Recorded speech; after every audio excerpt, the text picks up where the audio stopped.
One Sabbath day, Jesus went to eat in the house of a well-known Pharisee.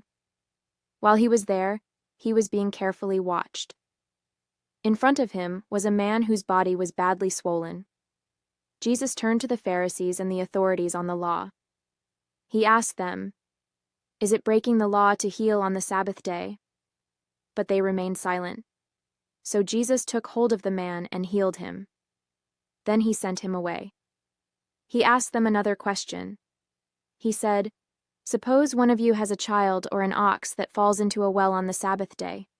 Wouldn't you pull it out right away?" And they had nothing to say. Jesus noticed how the guests picked the places of honor at the table, so he told them a story. He said, "Suppose someone invites you to a wedding feast. Do not take the place of honor. A person more important than you may have been invited. If so, the host who invited both of you will come to you. He will say, 'Give this person your seat.' Then you will be filled with shame. You will have to take the least important place. But when you are invited, take the lowest place. Then your host will come over to you. He will say, 'Friend, move up to a better place.' Then you will be honored in front of all the other guests. All those who lift themselves up will be made humble, and those who make themselves humble will be lifted up." Then Jesus spoke to his host. "Suppose you give a lunch or a dinner," he said. "Do not invite your friends, your brothers or sisters, or your relatives, or your rich neighbors. If you do, they may invite you to eat with them. So you will be paid back. But when you give a banquet, invite those who are poor. Also invite those who can't see or walk. Then you will be blessed. Your guests can't pay you back. But you will be paid back when those who are right with God rise from the dead." One of the people at the table with Jesus heard him say those things. So he said to Jesus, "Blessed is the one who will eat at the feast in God's kingdom." Jesus replied, "A certain man was preparing a great banquet. He invited many guests. Then the day of the banquet arrived. He sent his servant to those who had been invited. The servant told them, 'Come, everything is ready now.' But they all had the same idea. They began to make excuses. The first one said, 'I have just bought a field. I have to go and see it.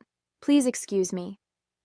Another said, 'I have just bought 5 pairs of oxen. I'm on my way to try them out. Please excuse me.' Still another said, 'I just got married, so I can't come.' The servant came back and reported this to his master. Then the owner of the house became angry. He ordered his servant, 'Go out quickly into the streets and lanes of the town. Bring in those who are poor. Also bring those who can't see or walk.'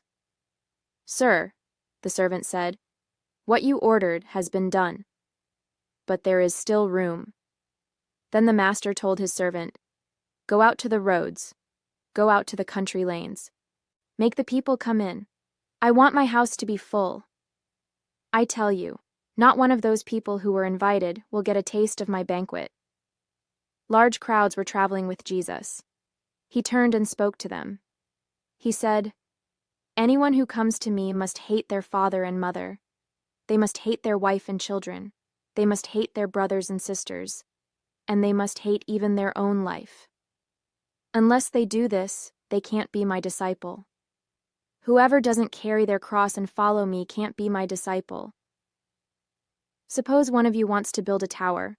Won't you sit down first and figure out how much it will cost? Then you will see whether you have enough money to finish it. Suppose you start building and are not able to finish. Then everyone who sees what you have done will laugh at you. They will say, 'This person started to build but wasn't able to finish.' Or suppose a king is about to go to war against another king. And suppose he has 10,000 men, while the other has 20,000 coming against him.